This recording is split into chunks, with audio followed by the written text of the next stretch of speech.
जी, अस्सलाम वालेकुम बेटा, कैसे हो आप लोग? ठीक है।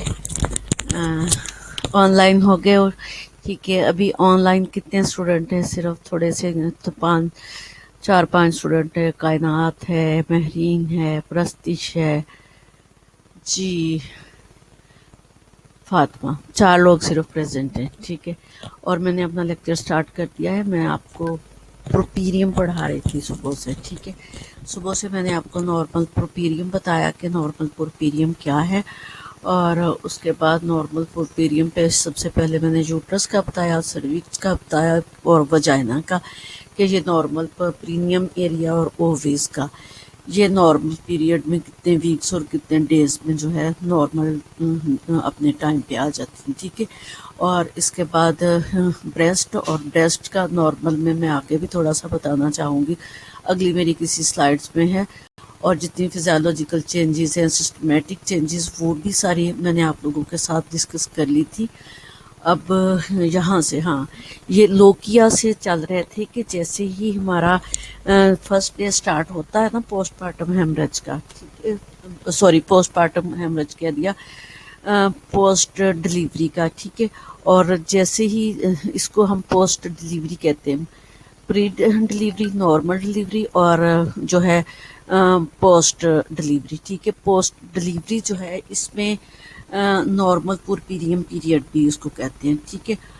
तो नॉर्मल पुरपीरियम पीरियड में जैसे ही 24 आवर्स में सबसे पहले पेशेंट को मैनेज करते हैं, देखते हैं, क्योंकि जो प्राइमरी पीपीएच है वो 24 आवर्स के अंदर अंदर होना होता है। ठीक है।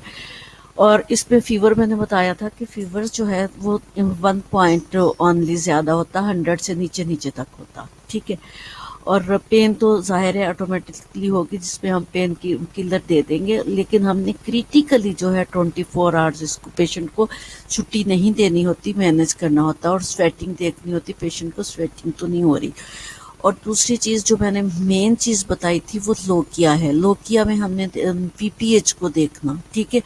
जो मैंने बताया था कि लोकिया रुब्रा जो है वो रेड जो है फ्रेश ब्लीडिंग होगी, उस ब्लीडिंग को हमने जो है मेजर करना है। मेजर करने के दो तीन पैमाने होते हैं कि कैसे हम मेजर करते हैं कि पीपीएच कितना हो गया। ठीक है। एक तो पैड से हम अंदाज़ा लगाते हैं कि जो है 2 आवर्स में जो है वो 3 पैड्स जो है वो बिल्कुल जो है पूरे भर जाएं। एक तो पैड है, एक ऑलवेज आजकल आप यूज़ करते हैं, तो इसमें ऑलवेज तो कुछ भी नहीं करता। ठीक है। ऑलवेज नहीं रखवाते, मोटा कॉटन का जो है ना, रुई का जिसको कहते हैं, बना के, और उसके उस पैड को रखते हैं। वो जो है वो 3 पैड जो है इन 2 आवर जो है इस पे होने चाहिए। ठीक हो गया। और दूसरी चीज़ जो है, इसको वेट हम इसका कर लेते हैं, पैड को प्री और पोस्ट जो है इसका जो है, अभी मुझे बता देंगे। हाँ, ठीक है। तो प्री और पोस्ट जो है उसका हम वेट करते हैं पैड का, तो उस वेट से हमें अंदाज़ा हो जाता है। तीसरी चीज़ जो है, उसको हम जो है पेशेंट के नीचे शीट बिछा देते हैं। ठीक है। जैसे रबड़ शीट है, और रबड़ शीट को जो है हम थोड़ा सा उसका कॉर्नर मोड़ लेते हैं, और उसके नीचे यूरिनरी बैग का जो है पाइप लगा के टेप लगा देते हैं, और जितनी भी ब्लीडिंग होगी वो यूरिनरी बैग में आएगी, तो हम उसको इजीली जो है वो मेजर कर लेंगे कि कितनी है। ठीक है। और वो मैंने बता दिया था कि अगर जो है पीपीएच होगा तो उसमें मोर देन 500 ml जो है वो ब्लीडिंग होगी नॉर्मल डिलीवरी में। अगर सिजेरियन सेक्शन के बाद पीपीएच हो गया तो मोर देन 1000 ml ब्लीडिंग होगी। ठीक है।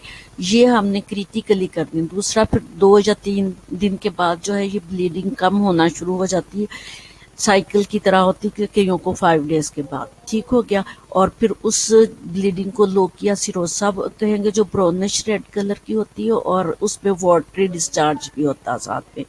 Last one is the lochia Elba, जो येलोइश कलर का होता है, और उसके बाद जो है 40, ये जो है 1 वीक और 10 डेज तक ये चलता रहता है। उसके बाद जो है वो कभी कभी स्पॉटिंग होती। ठीक हो गया।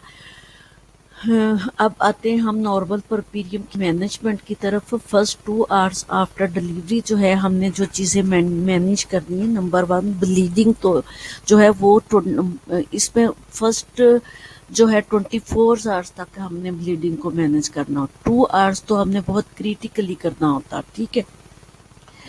और दूसरी जो चीज़ है यूट्राइन कॉन्ट्रैक्शन। यूट्राइन कॉन्ट्रैक्शन को मैंने बताया था कि ऑक्सीटोसिन देके हम कॉन्ट्रैक्ट करवाते हैं और 2 आवर्स तक हम पेशेंट के रिलेटिव को और पेशेंट को हम कह देते हैं कि यूट्रस पे मसाज करना, ठीक है। लोअर एब्डोमेन पे मैंने जैसे बताया था कि यूट्राइन मसाज करते हैं यूट्रस को कॉन्ट्रैक्ट करवाने के लिए, और पेशेंट के रिलेटिव को या पेशेंट को खुद बता देते हैं और उसको साथ में कॉम्प्लिकेशन का भी बताते हैं ताकि वो मसाज करती रहे। तो दूसरी बात यह है कि हमने पेशेंट पे नहीं छोड़ना होता, खुद उसको ऑब्जर्व करना होता है और बार बार जाके यूट्राइन मसाज हमने खुद करना होता है लोअर एब्डोमिनल एरिया पे, यहाँ पे यूट्रस है, ठीक है।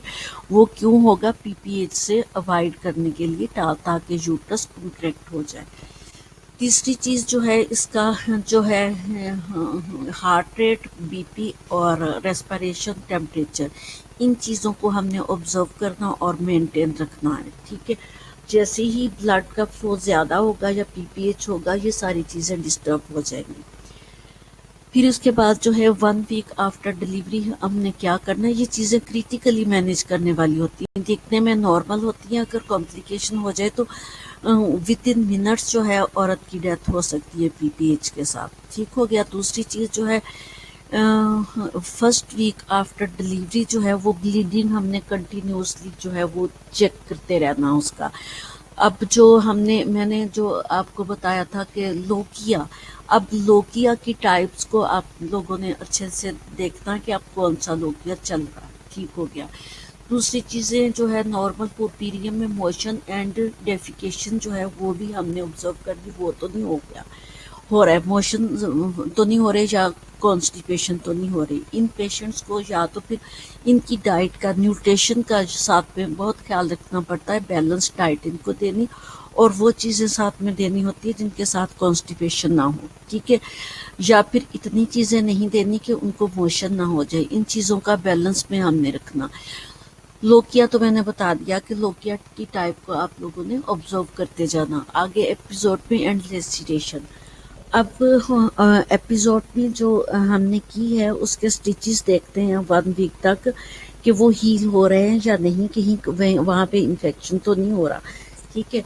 और दूसरी चीज़ जो है ब्रेस्ट क्रैकिंग, जो 1 वीक के अंदर अंदर जो है वो इन्फेक्शन ऑफ द ब्रेस्ट हो जाता है, जिसमें क्रैकिंग ऑफ द ब्रेस्ट हो जाता है।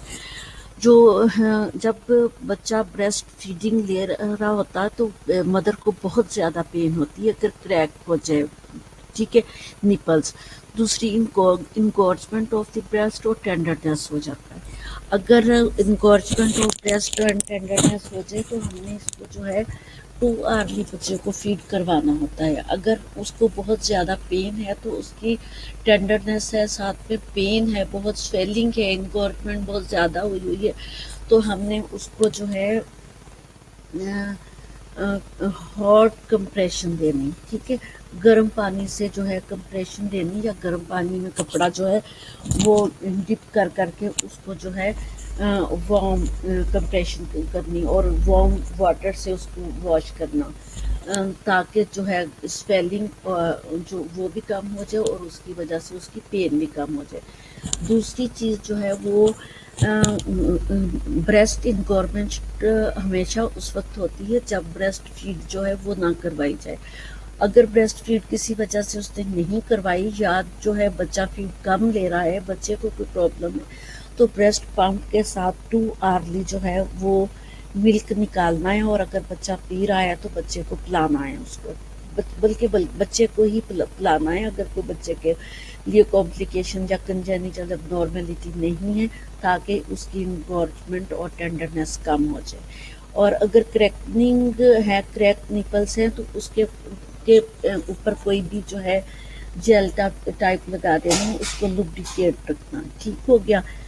जैसे पेट्रोलियम जेली हो गया या स्किन ऑइंटमेंट जो है, इस तरह की कोई चीज़ लगा देनी है तो क्रैक निपल्स जो है वो ठीक हो जाएंगे। जी, दूसरा पुर्पीरियम कॉम्प्लिकेशन, वो हम जो चीज़ मैनेज की है मैंने, वो नॉर्मल जो है वो पुर्पीरियम चल रहा था, और नॉर्मल पुर्पीरियम की मैंने मैनेजमेंट आपको बताई कि उसमें नंबर 1 हमने जो है टीपीआर, टेम्परेचर, पल्स, रेस्पिरेशन, वो मैनेज करना। दूसरा हमने उसको हाइड्रेशन करना है, ठीक है, हाइड्रेट करना है, पानी, प्लेंटी ऑफ फ्लूइड देना। तीसरा हमने पीपीएच देखना। चौथा हमने लोकिया जो है वो देखना। ठीक हो गया। और ब्रेस्ट में हमने बेबी फीड करवाना है, और इंगॉर्जमेंट और ब्रेस्ट है तो हमने वार्म कंप्रेशन करनी है और ब्रेस्ट पम्प से निकालना है। ये नॉर्मल चीज़ें थी। अब पुर्पीरियम कॉम्प्लिकेशन स्टार्ट हो गई। तो पुर्पीरियम कॉम्प्लिकेशन में क्या हो सकता है, पुर्पीरियम कॉम्प्लिकेशन में जो है पुर्पीरियम पायरेक्सिया हो सकता है, और सेकेंडरी पोस्टपार्टम हेमरेज हो सकता है। पोस्टपार्टम हेमरेज मैंने बताया कि एक तो प्राइमरी पोस्टपार्टम हेमरेज होता है, दूसरा सेकेंडरी पोस्टपार्टम हेमरेज होता है। और प्राइमरी पोस्टपार्टम हेमरेज मैंने साथ साथ आपको नॉर्मल जो है पुर्पीरियम पीरियड उसी में बताया था कि वो क्यों होता है, ठीक है, उसकी काजेज़ क्या होती हैं। उसकी काजेज़ मैंने कल जब आपको पीपीएच पढ़ाया था तो उसमें भी बहुत सारी कॉजेज़ पढ़ाई थी कि प्राइमरी पीपीएच क्यों होता है और सेकेंडरी पीपीएच क्यों होता है। वो चीज़ें हमने साथ साथ जो है करेक्ट एंड जो है उसकी करेक्शन एंड मैनेजमेंट करती जाना। दूसरा जो है पुर्पीरियम पायरेक्सिया, सेकेंडरी पीपीएच, और तीसरा जो है थ्रोम्बो एम्बोलिज्म। और फिर यूटीआई, यूरिनरी ट्रैक्ट इन्फेक्शन या यूरिनरी प्रॉब्लम्स जो है वो। फिर पुर्पीरियम मेंटल डिसऑर्डर्स, ये सारी जो है पुर्पीरियम पीरियड की कॉम्प्लिकेशन है। अगर हम नॉर्मल पुर्पीरियम के टाइम नॉर्मल चीज़ों को मैनेज नहीं कर रहे हैं तो ये एबनॉर्मेलिटीज़ या कॉम्प्लिकेशंस हो सकती हैं। अब हमें देखना ये है कि पुर्पीरियम पायरेक्सिया क्या है। Puerperium pyrexia term puerperium pyrexia denote a rising of the temperature during postpartum after delivery के पीरियड को कहते हैं। वो मैंने आपको बताया कि पोस्टपार्टम या पुर्पीरियम पीरियड इसको बोलते हैं। इस पीरियड में आफ्टर 3 डेज जो पायरेक्सिया मैंने बताया कि इमीडिएट आफ्टर डिलीवरी जो है वो 100 तक उसको फीवर हो सकता है। अगर जो है 104 103 डिग्री फ़ारेनहाइट या 38.4 से ज़्यादा टेम्परेचर हो जाए तो दैट इज़ इन्फेक्शन। वो इन्फेक्शन की वजह से होता है, नॉट फॉर द डिलीवरी जो है काज या जो है डिलीवरी फिजियोलॉजिकल चेंजेस की वजह से नहीं, वो इन्फेक्शन होगा। ठीक है। अब पुर्पीरियल पायरेक्सिया क्या है। Puerperal pyrexia is the infection which increase the fever after 3 days of जो है पुर्पीरियम पीरियड। ठीक हो गया। इसमें जो है टेम्परेचर 38.4 से अबव होगा अगर सेंटीग्रेड में देखें, और अगर फ़ारेनहाइट में देखें तो वो 104 से अबव होगा। तो इसमें जो है 2 consecutive days with in first 10 days, वो मैंने बताया कि 3 डेज के आफ्टर जो है इन्फेक्शन स्टार्ट होता है postpartum, but after first 20 hours जो है वो नॉर्मल टेम्परेचर होगा, फिर वो 100 से नीचे होता है, 99 तक तकरीबन। ठीक है। फिर दूसरी कॉम्प्लिकेशन पुर्पीरियल पायरेक्सिया के बाद क्या होगा, इंडोमेट्राइटिस हो सकता है, यूटीआई हो सकता है, आरटीआई हो सकता है, respiratory tract infection, wound infection, pelvic DVT, ठीक है, डीप वेन थ्रोम्बोसिस हो सकता है, मेस्टाइटिस की वजह से हो सकता है, non infectious cause of pyrexia भी हो सकता है। ये जहाँ भी जितनी भी काज होती हैं उसमें अननोन काज भी एक वर्ड लिख दिया जाता है। समटाइम जो है कॉज जो है उसको हम जो है समझ ही नहीं पा रहे होते कि क्या काज है, उसकी कॉज की समझ नहीं आ रही, इसलिए जो है नॉन कॉज लिख दिया जाता है। ये तकरीबन हर डिजीज़ में ही लिखा जाता है। अब पुर्पीरियल पायरेक्सिया जो है वो किन वजूहात की वजह से होता है, वो इंडोमेट्राइटिस की वजह से हो जाएगा, यूटीआई की वजह से हो जाएगा, आरटीआई की वजह से, और वुंड इन्फेक्शन की वजह से, और पेल्विक डीवीटी की वजह से, या mastitis, non infectious cause of pyrexia. अब ये मैंने इन लिस्ट की थी, अब हम इनको वन बाय वन देखते हैं कि वन बाय वन इनको क्या हो सकता है। और मेरा लेक्चर आप लोगों के साथ जो है 12 से 1 बजे तक है, ठीक है। ओके, 12 से 1 बजे तक मेरा लेक्चर आप लोगों के साथ चलना है। अब पुरपीरियल पायरेक्सिया में सबसे पहले मैंने बताया था कि इंडोमेट्राइटिस हो सकता है, ठीक है। इंडोमेट्राइटिस क्या है? Inflammation of the endometrium layer. Endometritis is more likely to occur in the presence of a retained product of conception, RPOCs की वजह से, जो प्लेसेंटा के पीसीस अगर अंदर के रिटेंड रह जाए तो समटाइम हम बहुत सारे क्लॉट्स निकलते हैं, तो कोई एक आग जो है 2 to 3 सेंटीमीटर का क्लॉट भी अंदर रह जाए तो वो भी इन्फेक्शन क्रिएट कर देता है, जो कुछ दिनों के बाद जो है 1 वीक के बाद इन्फेक्शन हो जाता है। जब इंडोमेट्राइटिस होता है तो फिर from endometritis the organism spread to the myometrium, perimetrium, fallopian tube, ovaries and further on the perineum, ठीक है, and then to puerperal circulation causing septicemia and even endotoxic shock। अब डेफिनेटली जब एक चीज़ का इन्फेक्शन होगा, जब तक फीवर नहीं होता, जब तक जो है इन्फेक्शन बहुत ज़्यादा स्प्रेड नहीं हो जाता। अब जैसे ही इन्फेक्शन इंडोमेट्रियम की लेयर में हुआ तो फ़ौरन से अब इसमें जो है मैं आपको ये चीज़ बताती जाऊँ कि यहाँ लिखा हुआ कि इंडोमेट्राइटिस जो है आरपीओसिस, रिटेंड पीसीज ऑफ प्लेसेंटा की वजह से होते हैं। बट मैं ये भी बताती जाऊँ, जब मैंने आपको बताया था कि हम पैकिंग ऑफ द यूट्रस करते हैं तो उस वक्त यूट्रस की पैक करते वक्त मैंने आपको बताया था कि पैक को काउंट करके रखते हैं, ठीक है। समटाइम जो है अनट्रेन्ड पर्सन जो है वो एक पैक अंदर छोड़ देते हैं जो इन्फेक्शन कॉज करता है, या फिर कोई इंस्ट्रूमेंट सिजेरियन के टाइप या फिर डिलीवरी के टाइम कोई इंस्ट्रूमेंट अंदर रह जाता है जिसकी वजह से इन्फेक्शन होता है। बाद में अल्ट्रासाउंड कराया जाता है तो अंदर जी कोई सीजर पड़ी हुई है, अंदर पैक पड़ा हुआ है या अंदर कोई चीज़ पड़ी हुई है, ठीक है। तो ये चीज़ें जो है अच्छी तरीके से हम उसी वक्त मैनेज कर लेते हैं जब third stage of active management, third stage of जो है लेबर की हम कर रहे होते हैं। और ये चीज़ें इन्फेक्शन इस तरह से, और जब इंडोमेट्रियम पे इन्फेक्शन होगा तो ऑलरेडी वो इन्फेक्शन स्प्रेड होता चला जाएगा। अब स्प्रेड होता होता वो उसने सारी चीज़ों को पूरी यूट्रस तो फिर मायोमेट्रियम, पेरीमीट्रियम, फ्लोपियन ट्यूब, ओवरीज और उससे नीचे भी प्रीनियल एरिया तक आ गया। तो जब यहाँ आ गया तो इतना हाई ग्रेड फीवर हो जाता है, और जब फिर भी हम मैनेज नहीं करते, या औरतें हमारे पास नहीं आती, या वो अनट्रेंड दाई या अनट्रेंड किसी जो है मिडवाइफ के पास चली जाती हैं, तो वो क्या होता है वो उसको पैरास्टामोल या अपनी टेक्निक्स बताती जाती हैं, तो जिसकी वजह से वो जो है मैनेज नहीं हुआ।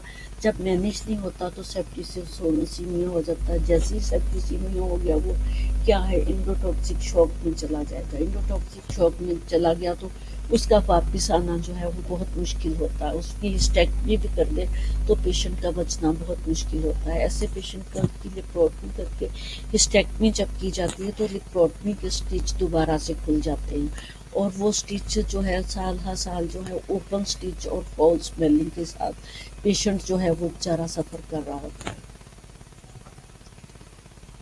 जी, पुरपीरियल पायरेक्सिया इंडोमेट्राइटिस की ही बात हो रही थी। अब ये सिजेरियन सेक्शन कोरियोअम्नियोनाइटिस की वजह से और विद मल्टीपल वजाइनल एग्जामिनेशन।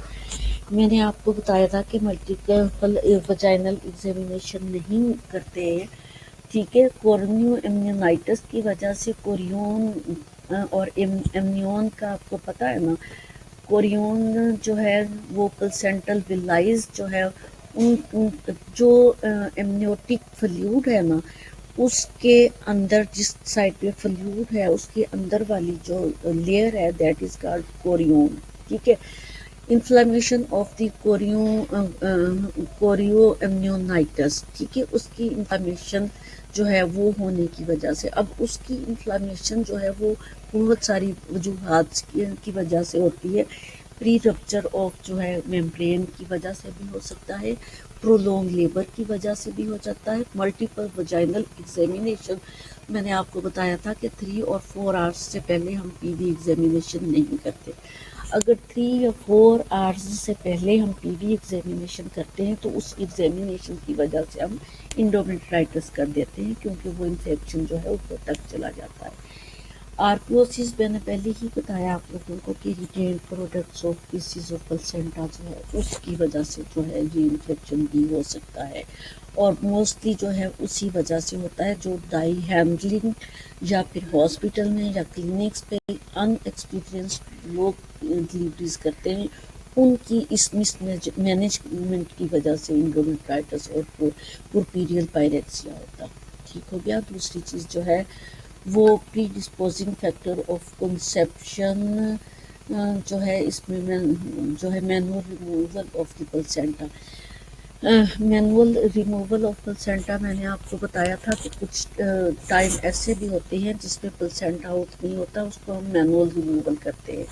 और इसमें मैंने प्लेसेंटा की टाइप बता दी थी कि प्लेसेंटा जो है अक्रीटा जो है उसको हम मैनुअल रिमूवल करते हैं, और प्लेसेंटा अक्रीटा इंडोमेट्राइटिस के साथ प्लेसेंटा अटैच होता है। अगर उसकी लाइज जो है मिट्रियम से थोड़ा सा आगे चली जाए, मायोमिट्रियम के साथ टच कर जाए, तो दैट इज़ कॉल्ड प्लेसेंटा अक्रीटा। ठीक है। और जब प्लेसेंटा आउट होता है तो उसकी जो है प्लेसेंटा की कुछ रूट्स व लाइज जो है वो अंदर रह जाती हैं इंडोमेट्रियम के साथ, जिसको हम बाय मैनुअल जो है वो रिमूवल करते हैं।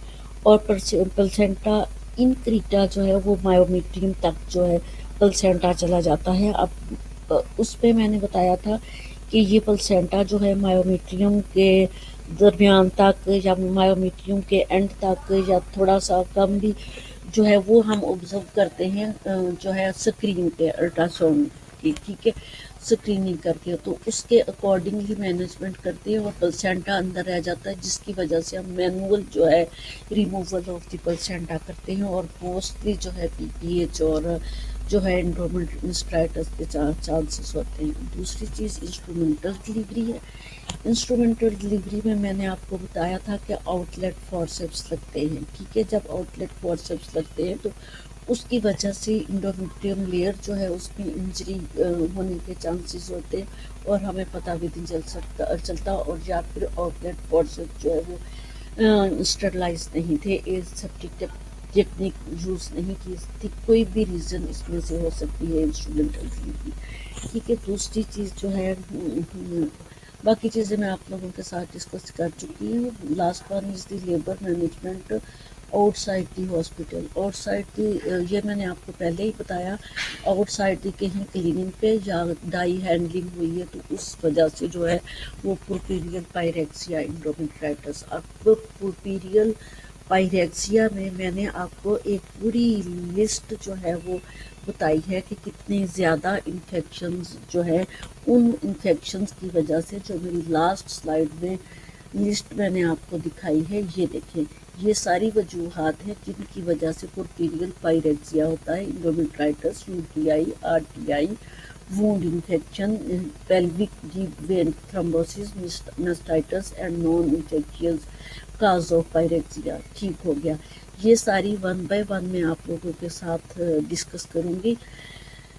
हाँ जी। आगे मैं आप लोगों के साथ जो चीज़ वन बाय वन डिस्कस कर रही थी वो था इंडोमेट्राइटिस। ठीक है। इंडोमेट्राइटिस को मैंने आपके साथ डिस्कस कर दिया। दूसरी जो है जब इंडोमेट्राइटिस हो जाता है उसकी मैंने प्री डिस्पोजिंग फैक्टर बताए और उसकी काजेज़ बताई, और अब इसकी जो है सिम्टम्स क्या होंगे इंडोमेट्राइटिस के, फॉल स्मेलिंग डिस्चार्ज होगा। ठीक। दूसरी बात सेकेंडरी पोस्टमार्टम हेमरेज होगा। सेकेंडरी, इसमें सेकेंडरी होना, प्राइमरी जो है वो 24 आवर्स से पहले होना। ठीक हो गया। तीसरी चीज़ जो है soft tender and large size of the uterus. Uterus जो है वो कॉन्ट्रैक्ट होकर अपनी नॉर्मल साइज और वेट में नहीं जाएगी और वो टेंडर और सॉफ्ट एंड लार्ज होगी। फॉल स्मेलिंग लोकिया, जो लोकिया होगा वो भी फॉल स्मेलिंग होगा। ठीक है।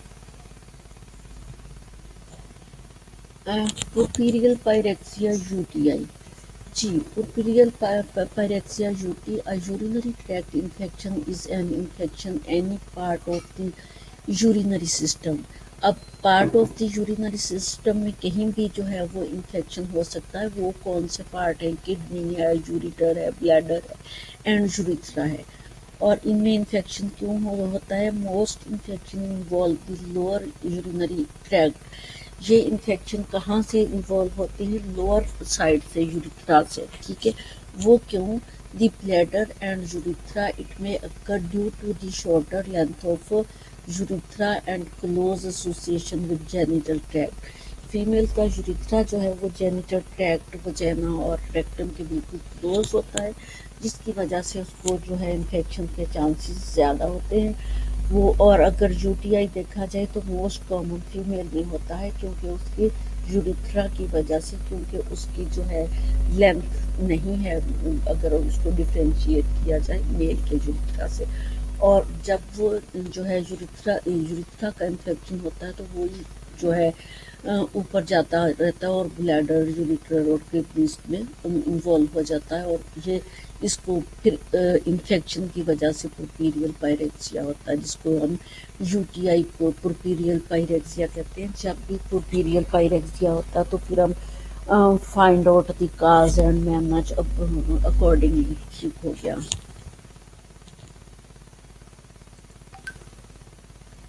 अब इसके जो है साइन सिम्टम्स क्या होंगे यूटीआई के? सिस्टाइटिस होगा, अर्जेंसी होगी, डिस्यूरिया होगा, सुप्राप्यूबिक टेंडरनेस होगी, शिवरिंग होगी, रिस्क ऑफ जो है पाइलोनेफ्राइटिस, ठीक है, इन्फ्लामेशन होगी पाइलोरी, ठीक है। अब जो है मेरे पास 40 मिनट हो गए। पुरपेरियल पायरेक्सिया रेस्पिरेशन से हम नेक्स्ट पढ़ेंगे, ठीक है। मेरे सुबह से कंटिन्यूसली लेक्चर है, मैं 1 मिनट भी फारिग नहीं बैठी, ठीक है। आप लोगों के 2 लेक्चर लिए, 2 लेक्चर मैंने फर्स्ट ईयर के लिए, और मेरी आंखें भी थक गई हैं और मेरे बोल बोल के मुँह भी थक गया है। और हम यहाँ से इसी स्लाइड से नेक्स्ट जो है मेरा लेक्चर आप लोगों के साथ होगा, चलेगी। और हाँ, जो मेरा ये लेक्चर जिस तरह आप लोगों ने मुझे स्केड्यूल दिया हुआ है ना बेटा, उस स्केड्यूल के अकॉर्डिंगली अब जो आपका नेक्स्ट लेक्चर होगा वो आपका टेस्ट होगा। जब मेरा लेक्चर अब जिस दिन भी हुआ, मेरा लेक्चर है अब आप लोगों के साथ थर्सडे को, और थर्सडे को मैं स्केड्यूल के मुताबिक देख लूँ आपका थर्सडे को डेट कितनी बनती है। अब मेरा लेक्चर जो है ट्यूसडे, वेडनेसडे 16 है, हाँ थर्सडे को यूनिट 3 और सेशन 1 डायरियल डिजीज़ का टेस्ट होगा, ठीक हो गया। तो वो डायरियल डिजीज़ आप लोगों ने पढ़ के आनी है, मैंने क्वेश्चनिंग करनी है आप लोगों को थर्सडे वाले दिन। मंडे और ट्यूसडे मेरा लेक्चर होगा दोबारा, और एक लेक्चर में भी मैं आप लोगों को किसी चीज़ की क्वेश्चनिंग कर लूँ, या फिर मैं चाह रही हूँ कि जितना हमारा रिमेनिंग कोर्स है मैं फटाफट रेलिवेंट मटेरियल जितना भी हमारा रिमेनिंग है वो आप लोगों को पढ़ा दूँ, ठीक है। अब ओके करके आप लोगों ने जाना है, आपको अटेंडेंस लेने लगना है।